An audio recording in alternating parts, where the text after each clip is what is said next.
अर्थात इस्राएलियों के लिए केवल नहीं, लेकिन पूरे संसार के लोगों के लिए यीशु प्रकट हुआ। और यहूदियों के लिए, उस समय की यहूदियों ने भी विश्वास नहीं किया, यहूदियों के लिए भी संसार में आया, अन्य जातियों के लिए भी प्रभु यीशु मसीह जगत में आया। तो परमेश्वर के प्रियो बताने का वचन से कि इस संसार के लोगों ने भी यीशु मसीह के ऊपर में विश्वास नहीं किया, और कहता है कि वो अपने घर में आया और अपनों ने उसे ग्रहण नहीं किया। अपने घर में आया, अपनों ने उसे ठुकराया।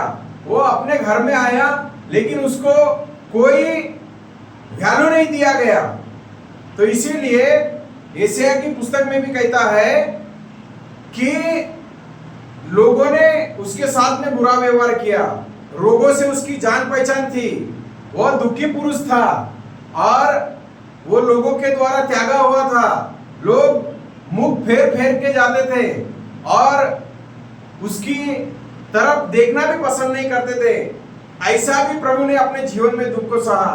कहने का मतलब यह है कि कलीसिया के ऊपर में परमेश्वर के प्रिय कितना भी चाहे लोग आपके ऊपर में ऐसी दुख भरे हुए बातों से आपका तिरस्कार करे, आपको अपमानित करे, जैसा लोगों ने उसके साथ में किया, आपके साथ में जरूर से होगा। लेकिन उसके लिए आप अपने जीवन को अकेला महसूस नहीं करना, आप उस प्रभु के ऊपर में विश्वास करते हुए चलना। और जैसा वचन कहता है कि धार्मिक शासकों ने भी प्रभु को तुच्छ समझा, और जैसा कहा गया है वचन में कि लोगों ने उसको जिस तरीका से दुख दिया, जिस तरीका से अपमान किया, और जो उसको प्रेम करने वाले चेले थे, जो उसको प्रेम करने वाले चेले थे, जिन्होंने कहा था कि प्रभु मैं मरने के लिए तैयार हूं, तो वो चेले लोगों ने भी प्रभु को उस समय में छोड़ दिया और चले गए।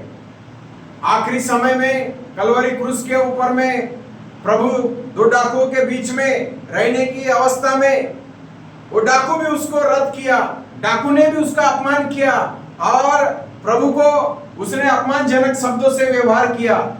कलीसिया के अंदर आने वाले परमेश्वर के प्रियो, घबराना नहीं, ये सोचना नहीं कि आपके साथ में ऐसा नहीं होने वाला। आपके साथ में भी लोग आपके साथ तिरस्कार करेंगे और लोग आपको त्यागेंगे।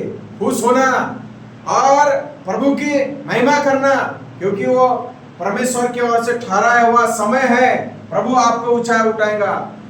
जिस पत्थर को राजमिस्त्रियों ने निकम्मा ठहराया था, पहला पतरस उसका 2 अध्याय का 7 वचन में लिखा है, उसको ही कलीसिया के लिए और जो प्रभु के ऊपर में विश्वास करने वाले उनके लिए वो उद्धार का कारण हुआ, सारे जगत के लिए उद्धार का कारण हुआ।